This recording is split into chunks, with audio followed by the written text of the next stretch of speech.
एक बार की बात है जब कुरुक्षेत्र का युद्ध अपनी चरम सीमा पर था।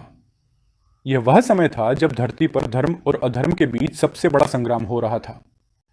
इसी युद्ध में एक महान योद्धा कर्ण, जो अपनी वीरता और उदारता के लिए प्रसिद्ध था, युद्ध भूमि में खड़ा था। कर्ण का जन्म कुंती के गर्भ से हुआ था, परंतु उसे अपने जन्म के रहस्य का ज्ञान नहीं था। वह सूर्यदेव का पुत्र था, परंतु समाज ने उसे सूत पुत्र के रूप में स्वीकार किया। दुर्योधन ने उसकी महानता को पहचाना और उसे अंग देश का राजा बनाया।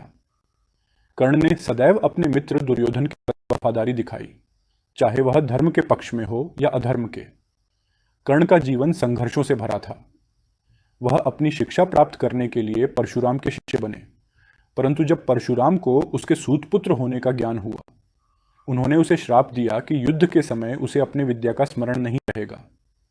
इस श्राप का प्रभाव कुरुक्षेत्र के युद्ध में भी पड़ा, जब अर्जुन के साथ युद्ध करते समय उसका रथ का पहिया धरती में धंस गया और वह अपने दिव्यास्त्रों को भूल गया। युद्ध भूमि में कर्ण ने अपने शौर्य और पराक्रम का अद्वितीय प्रदर्शन किया। वह पांडवों के लिए एक बड़ा चुनौती था, परंतु उसकी निष्ठा और मित्रता ने उसे हमेशा दुर्योधन के पक्ष में खड़ा रखा। एक दिन जब सूर्यास्त हो रहा था और युद्ध विराम का समय था, कर्ण ने अपने जीवन के सबसे बड़े रहस्य का सामना किया। कृष्ण ने उसे बताया कि वह कुंती का पुत्र है और पांडवों का बड़ा भाई है। इस रहस्योद्घाटन के बाद भी कर्ण ने अपनी निष्ठा और कर्तव्य का पालन किया। उसने कुंती से वचन लिया कि वह अर्जुन के अतिरिक्त किसी भी पांडव को नहीं मारेगा।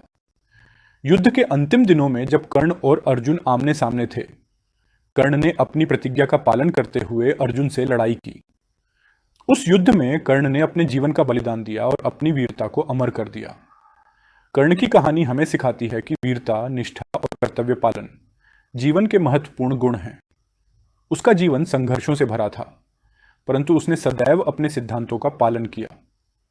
कर्ण की महानता और उसकी वीरता सदियों तक याद की जाएगी और वह महाभारत के महानायकों में से एक माना जाएगा।